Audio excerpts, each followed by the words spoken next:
If nobody knows you exist, it doesn't matter how good you are. You can have the best product, the best service, the best idea in the world, but if people never see it, they can't help anybody. Today, we're going to talk about the top 7 amplification mistakes most small businesses and creative entrepreneurs make. Welcome to Spaghetti to Strategy. My name is Gregg Lawrence, owner of Impact Marketing and Consulting, and joining me again is my friend Bill. Hey everyone, I'm Bill Walker. I'm the founder of Creators Create, and I'm like so excited to be talking about marketing in today. So I don't know, I don't even know what to say. Let's learn. Sounds good. Let me ask you a question, Bill. How many opportunities have you missed simply because the right people didn't know you existed? Probably thousands. Yeah. No way to know for certain, but most people think they have a product problem or a pricing problem or a talent problem. More often than not, they have a visibility problem. So today we're going to talk about the top 7 amplification mistakes that most people make. Number 1, waiting until the product is finished to start talking about it. Number 2, inconsistent marketing. Number 3, what's in it for the customer? Number 4, knowing how to properly scale your amplification. Number 5, they lack a call to action. Number 6, confusing activity with amplification. And 7, failing to track what is working. So let's talk about these. First, I'm ready. so the first thing let's discuss is number 1, waiting until the product is finished to start talking about it. And this is an area I think way too many people, especially creatives, don't do right. Bill, what do you think? Oh, I agree. I was talking to a first time author who's like, "Oh, I can't tell anybody about my book yet. I got to get it all done first." Right? And she's got a series of books planned out, and I got to get all this stuff done. I got to get my website done. I got to get this AI thing done. I got to get all my stuff done before I tell anyone. And and Yep. and I know that. I mean, I've been guilty of wanting to have everything perfect, which is why now, like when I launched my school group, I didn't wait until it was all perfect to start telling people about it. Because it doesn't have to be perfect before people know. But I know creatives, they may tell their friends, "Oh man, I'm going to the studio to do my CD." But you don't have this build up. It's all, I mean, occasionally you do. The ones that make a living at it now, they figured this out on the way along the way that they should probably start sharing with people. But I know a lot of people think that everything has to be perfect. Or like, I'm gonna launch my pool cleaning business, but I'm not gonna tell anybody about it until I already have my van and all my tools and all my chemicals and I've got all my permits. I'm just gonna keep it as my little secret. Does that make any sense? You're going to spend all this time, effort, money, energy to launch a business to who? To nobody, To no one right? because they don't know you exist. Exactly. The best example I can think of is movies. I I would guess most of us have probably never gone to see a movie that we didn't know something about beforehand, right? When they get ready to put out a movie, depending on the size of that movie, they're pitching it to us a year in advance, right? They're letting us know it's coming long before it ever releases. And then when it's released, the people are lined up to go see it. So your business should not be any different. I don't care what you're doing. If it's a restaurant gearing up for a grand opening, if you produced a book and you're getting ready to introduce it or and not done with it, but in the process of writing it, you have an idea of what your story is going to be. Start talking about it. This is the mistake people make. Do not wait until the product is done unless you want to unless the idea of success to you is putting in all the time, effort, resources to launch to an audience or to a group of nobody. Nobody wants that. Wouldn't you much rather release your product, release your service to a waiting audience that's anticipating its arrival? That's what you want. That's what I think a lot of people make the mistake. We need to get you to understand. You start talking about your product the second you know you've got a product to talk about. So that's Well, go ahead. if you think about it, you had a huge wait between the first Avatar and the second Avatar.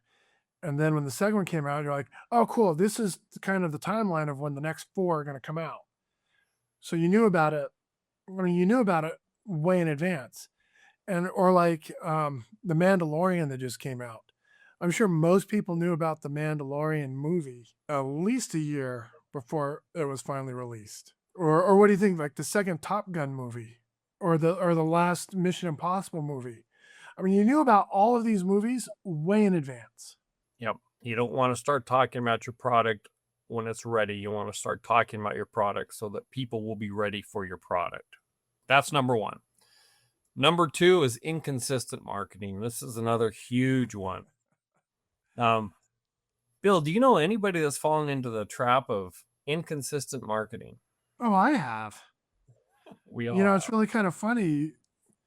You know, they say that when you want to start, posting on YouTube or TikTok or Facebook or anywhere else, that you need to be consistent. And I know that I've had the tendency to want to dump a bunch of content out there all at once. But then what happens if you do? I mean, if you have a day and you dump out 3 or 4 videos, but then you don't share anything else for 2 or 3 months, I mean, that's just kind of dumb.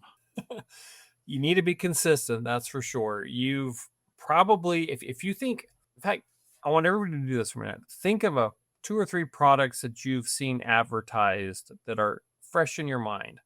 And I promise you, none of those have been things you've seen advertised just once. You've probably seen them dozens of times. You've got to be consistent. You can't just put one ad out there and think, okay, I've advertised. Why is nobody buying my product? Why is nobody coming? You've got to be consistent. You've got to understand that you can't just put one ad out there and call it good. You've got to be consistent. Marketing is something that builds up over time. Amplification is not yelling once and you're done. No, amplification is being out there consistently. And we'll talk much more about that in future episodes. In fact, we're going to talk much more about all of these things if I have my way, because I love this stuff. We can talk about it all. The next one, this is what I don't think a lot of people grasp. What's in it for the customer? If you've got something to offer, you obviously are going to want to talk about your business, your music, your book, and you need to talk about it. You need to let people know what you have. But don't forget, you need to talk about it to them in a way that appeals to what's in it for them.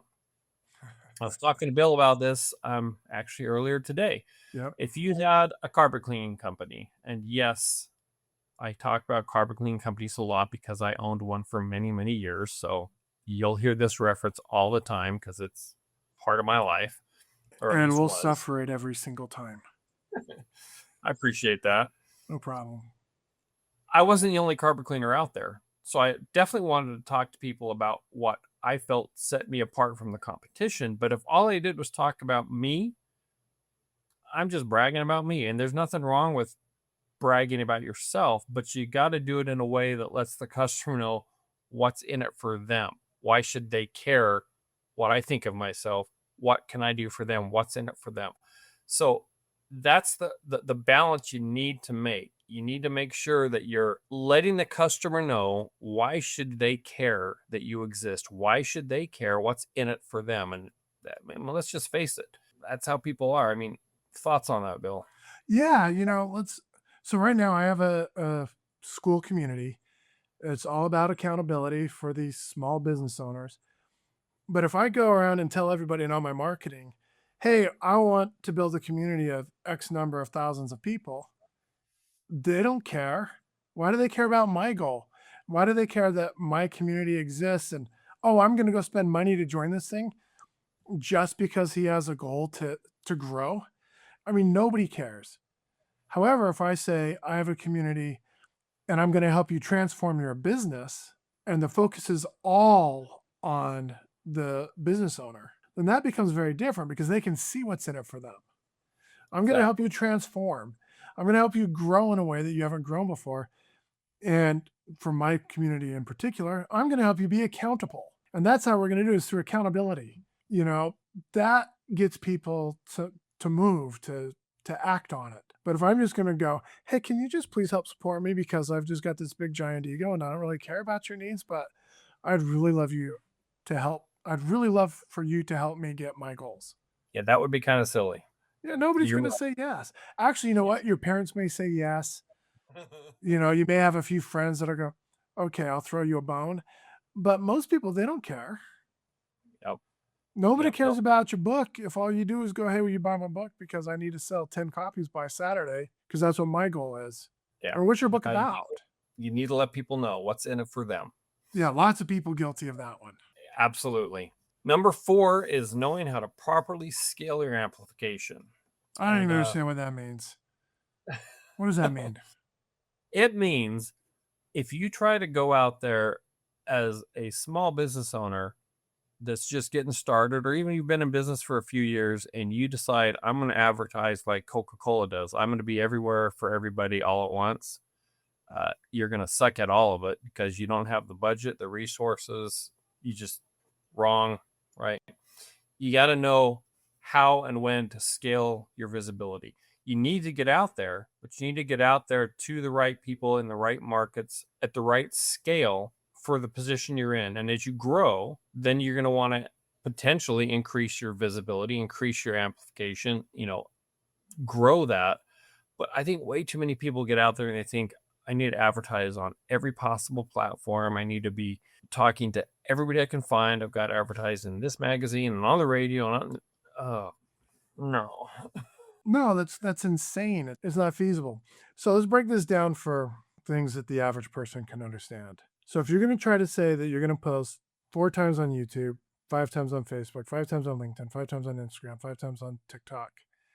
Let's see, I'm going to be on Pinterest. I'm going to advertise using Google and Meta. Oh, and I'm going to do this while trying to run a business. Oh, and I don't want to pay anyone to do it, so I got to do it all myself. But how effective is that going to be? Oh, it's not going to be.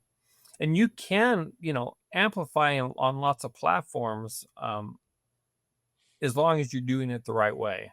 Generally, that it does require a lot of your time or having somebody come in and help you. But at the same time, you've got a budget, and a part of that budget better be marketing or you're not going to go anywhere. But that budget can't be just marketing, right? You can't break the bank trying to be everywhere at once. So no, not right now. You got to find a good balance. You've got to understand when, where, and how to scale that. And we're going to come back to something that very important, number 7, that's going to help you figure that out. But let's move on to 5. And this is another one that, I don't know, to me, it seems intuitive, but a lot of people don't get it. Number 5. What don't people get? Yeah. They lack call to action. And that means you can put things out there saying, hey, I've got a book. I've got a CD. I own a carpet cleaning company. I have a restaurant. Okay. So, well, I want you to come. Well, you've got to do a call to action. So you understand, Bill, you understand what a call to action means? Well, I do. And what's funny is that you go on vacation and then you post video or pictures of it. That isn't marketing. There's no call to action there. You're just sharing something about you, which could be very important because people need to know you, like you, and trust you before they do business with you most of the time. But yeah, you can do lots of things, but it isn't marketing. No. For example, if I have a restaurant and I say, hey, we have Taco Tuesday, okay, come join us for Taco Tuesday. I mean, and it's small, it's little things, but you've got to give people something to do. Ask them to subscribe to your channel. Ask them to come to your restaurant. Ask them to listen to a sample of your music. Ask them to read a snippet of your upcoming book. Whatever you do, call to action is asking them specifically to do something that relates to their business. Let's try that right now. Okay. Hey, everyone watching. Thank you for being here. Would you please subscribe to our channel if you're finding this to be of any benefit or value? Because we want you to subscribe. Does that count as marketing? That counts as marketing. Does it count as good marketing? Well, I don't know how good it is. We'll see how many people subscribe. But that's just it. If you're watching this, Subscribe it's real now to simple. our channel. Hit the button. It's real simple. Hit the subscribe button. That's a Like call it. to action. Share with your friends. Exactly. It's minimal, right? But it's a call to action. It's asking people to do something. And yes, we are actually asking you to do that. But that's Have you done something it that yet? I haven't seen the numbers go up yet. well, that's Oh, because cool. There, it worked. Nice job. Thank you. all right. Call to action. Another mistake, number 6, people often confuse activity with amplification. I guess that's what And I was talking about just a minute ago. yeah, that's kind of what Bill was just touching on. Just because you're out there posting videos and stuff does not mean you're necessarily marketing. You can put a lot of content out there, but if you're not calling people to action, if you're not doing something that is actual marketing, it's just busy work, right? And these two kind of go together. And Bill, you said it perfectly. If you're out there just taking videos and posting them, okay, you're doing a lot of activity, but is it really marketing? Is it really amplification?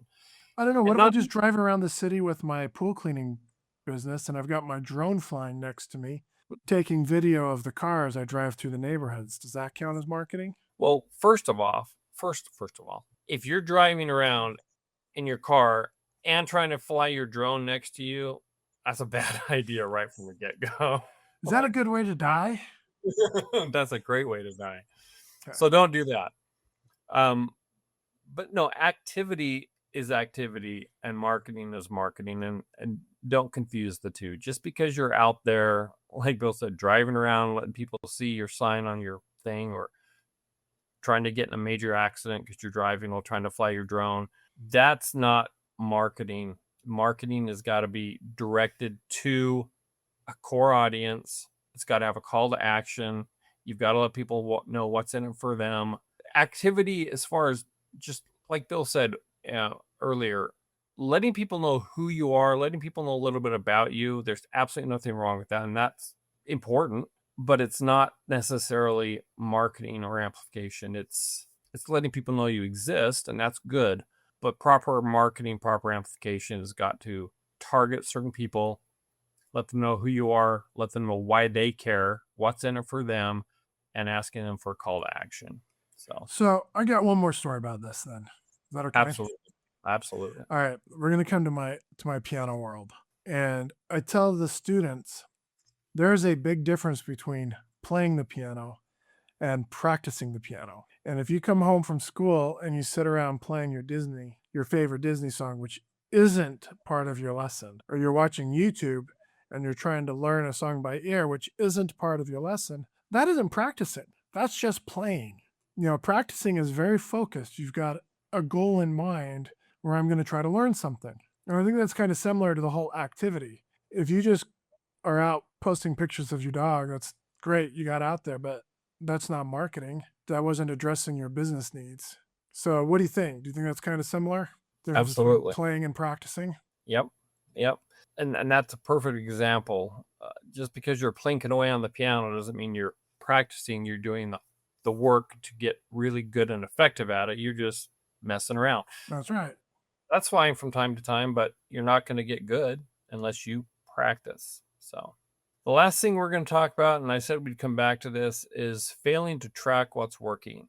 So when I was talking about knowing how to scale your amplification, if you're putting ads out there, if you're putting content out there, if you're advertising on one or two different platforms, how do you know, A, if that's the right platform, or B, how do you know if that's the right ad or the right message or the right call to action? You won't know any of this if you aren't watching and tracking your results. And this is huge, and it's not exactly fun. It's boring. One of the more tedious parts of marketing, but it is essential. So I'm going to narrow this down. Let's say I'm putting ads up on Meta, and I'm putting ads up on Google, and I'm posting to YouTube, Facebook, and Instagram. If it's the exact same ad on all 5 of those, and you see 0 results, then the odds are you need to revamp your ad, right? If you see some results coming from Facebook and Google, but nothing else, then maybe those are the two platforms you need to focus on. If you redo your ad and you put it off all platforms and you start getting a huge response from this ad, but not a great response from a different ad, I mean, I could bore everybody. You get the point. You understand what I'm talking about, Bill. You've got to understand, is it the ad that's the problem? Is it the message? Is it the platform? Is it your call to action? So there's some experimentation that's going to go on when you market. You're not going to come up with the perfect ad most times right from the get-go, or the So perfect platform. when you're scaling, don't you think that in addition to just kind of taking your time to get out there until you have resources, that when you're advertising on a platform, you should try to learn that platform, what works and what doesn't work before you try doing it on all platforms at once? Absolutely. And I don't, shameless plug coming in here, but being realistic, when a new client comes on board with me, we don't just put some massive blasting out, ad campaign. I don't want to waste their time. I don't want to waste their money. I I want to make sure that whatever we do is going to be successful. And the reality is, in order to make that happen, the first thing we have to do is try small samples of a few different things to see what's effective, what's not effective. I'm not going to have you blow through hundreds of dollars on an ad campaign that we haven't tested to some degree to find out if this is effective or not. And the way we know it's effective is we do small little tests, track the results. What? Track? Oh, I know. Weird. Tweak those results and repeat the process, right? Until we figure out, okay, this one's pulling pretty good. This platform's pulling pretty well. And once we have something that's working better, then we'll ramp it up a bit. And we don't stop tweaking. We don't stop tracking. We don't stop analyzing. We keep doing all those things constantly. In fact, the tracking never stops. The analyzing never stops. The tweaking never stops. We just keep making your amplification and your marketing better and better and better and more effective. That's how you scale it. So, I was thinking, since all this stuff is important, it kind of lines up with the Create OS. The last two letters in Creator are for tracking and evolving. So one would think that if you're going to go through all the effort of tracking, you should probably take the information that you get and learn from it and then evolve what you do. And I think we should definitely spend time next week talking about tracking and evolving, because yes, absolutely. Ooh, so we get a whole episode on that? Why not? Oh, awesome. It's extremely important. If you don't know where you're at, if you don't know where you're going, you cannot evolve. And tracking and evolving, they kind of go hand in hand. You got to know what's working, what's not working, so that you can improve. So absolutely. Yeah. So you kind of got over 7 things or 7 mistakes that small business owners and creative entrepreneurs make. What's the number one thing that they could do right now that would be good? My opinion, the number one thing is start talking about yourself now. I don't care where you're at. I don't care if you even just have an idea. I think I want to do this. If you're committed to doing it, if you've chosen this is what I'm going to do, start telling people about it. Start talking about it. The best time to start telling people about you and your business and that you exist is now. Technically, yesterday would be even better, the day before that. But since that's impossible, now, today. That, in my opinion, of all of these, and they're all very, very important, but stop waiting. Don't sit around and wait to tell people about you. What are your thoughts? I mean, honestly, you asked me the question. In my opinion, you got to exist immediately. Well, what would you say? I would say I agree with you. So for those of you who are waiting for a personal invitation, here it is. Start building your audience today. Let people know what you're about today. So then by the time your business is ready to open or your product is ready to launch, they've gone on this journey with you. They've watched you grow. They've watched your product develop. They've watched your business open the doors. And so these people begin to have a vested interest in you, and they will be willing to support you as long as you show what's in it for them and they know who you are. I mean, the sad fact is, it's really nice that you're opening a car dealership, but if I'm not in the market for a car, I'm probably not going to buy one from you right now. However, if I've gone on this journey with you and I know my neighbor needs a car, I'll probably tell my neighbor about your brand new dealership, and maybe they'll go in and support you now. And in 3 or 4 years, when I'm ready, then I can come in and support you. That's perfect. In fact, I want to expand on that because Okay. 2 examples, or 2 scenarios, I should say.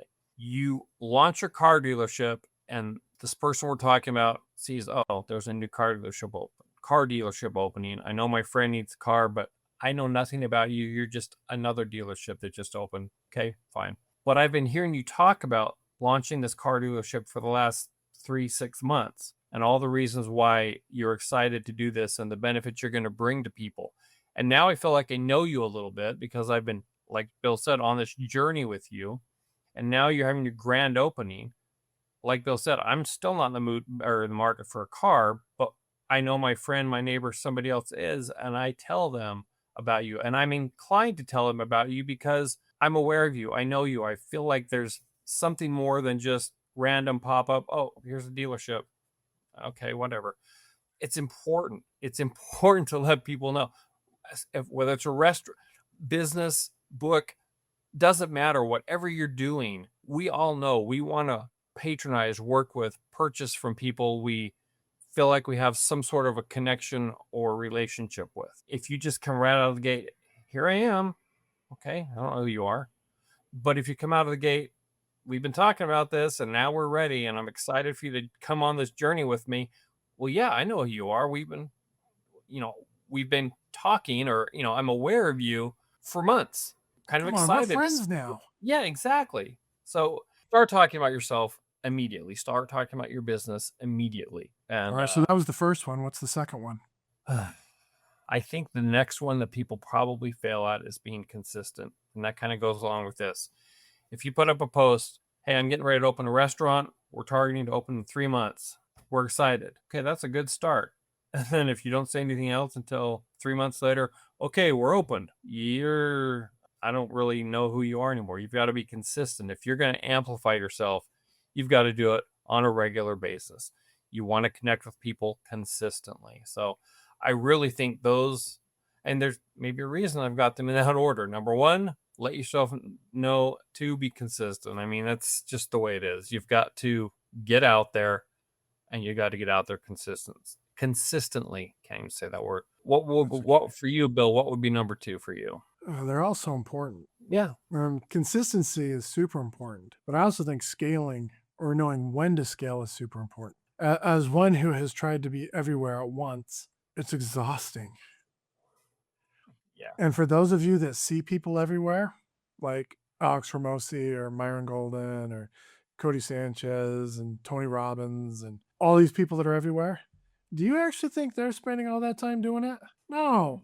They have a team, 10, 15, 20 people that are taking all the content that they've created and breaking it up, and they're the ones that are putting them out there. They're not doing it because they're focused on building their business. As a solopreneur right now, since I don't have anyone doing this for me, trying to do that is exhausting.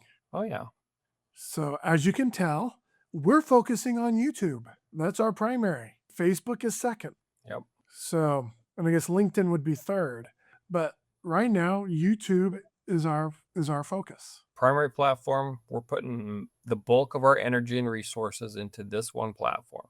And as it grows, we will expand more and more into other areas. But like Bill said, for now, we're going to be consistent and we're going to focus on this one platform.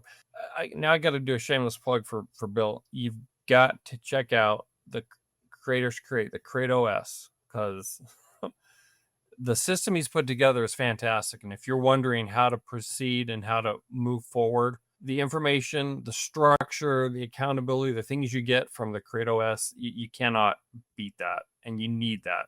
You need it. If you're not sure, we'll put a link to, he does a weekly webinar where he explains the system. We'll put a link to it here in the description. We'll put a link to don't you love when you just have a brain freeze? Yeah, it happens. We'll put a link in the description. Click on it for the webinar. Yeah, register for the webinar, attend it, see if it's going to feel like you will benefit from it. You will, but... And if you already know that you're ready for more and you're ready for accountability, I'll put the link to the school group directly there. There's a couple of videos on the About page you can learn a bit more. But if you're ready to step your game up and transition from a hobbyist to professional, we'd love to see you on the inside. Yeah. I mean, it's great fun. You get access to us. You get weekly access to us. So that's pretty cool. I like the plug. So to recap, are we ready for recapping, or is there any new information you want to give out today? Oh, I could go on and on, but let's recap so we can let people get back to what they were doing. Which would be listening to the episode that came right before this, isn't it? Exactly. Yes. All right. And registering for that webinar. And registering for the webinar. No, but in all seriousness, amplification is so important. Marketing is generally neglected by small business owners, and creatives in general, as a stereotype, are really, really bad at it. But it doesn't have to stay that way. No. You know, learn from these 7 mistakes that small business owners and creative entrepreneurs make. Commit right now to changing, and your business will progress faster than you can imagine. We determined by number 7, like failing to track. We're going to do a whole episode next time on tracking and evolving. Absolutely. Because that is just important. And so now another shameless plug. If you haven't done it, go ahead and subscribe to us. We really appreciate it. And if you're listening on the audio stream only, give us a little review. We want to reach as many small business owners and creative entrepreneurs as we can so that we can help them grow and succeed and build the business of their dreams. Absolutely. And with that, this is Spaghetti to Strategy. I'm Bill Walker, and joining me again is my great friend, Gregg Lawrence. And we will see you in the next episode. Sounds good. Take care. Ciao.